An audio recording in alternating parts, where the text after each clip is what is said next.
looking at wide receivers now. Who are we starting? Cortland Sutton is on absolute fire, 17 or more points in 4 of his last 5 games, and he has just been phenomenal. And you look at the matchup this week against the Browns, they've given up the 9th most points to perimeter receivers.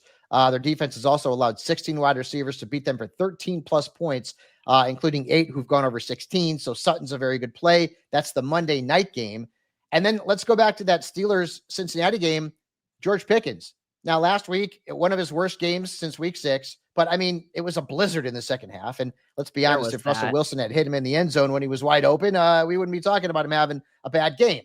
Now he's got a good matchup against the Bengals. They've allowed 4 touchdowns and the most points per game to perimeter receivers since week 9.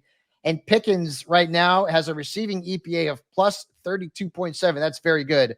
I think this could be a high-scoring game in the jungle. Who are we not expecting a high-scoring fantasy affair from?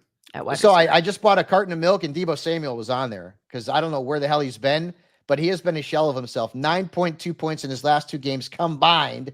He's failed to score more than 12.6 points in 4 straight games. He's got Buffalo this week. They've allowed the 5th fewest fantasy points to the perimeter, and they've only allowed 8 touchdowns to wide receivers.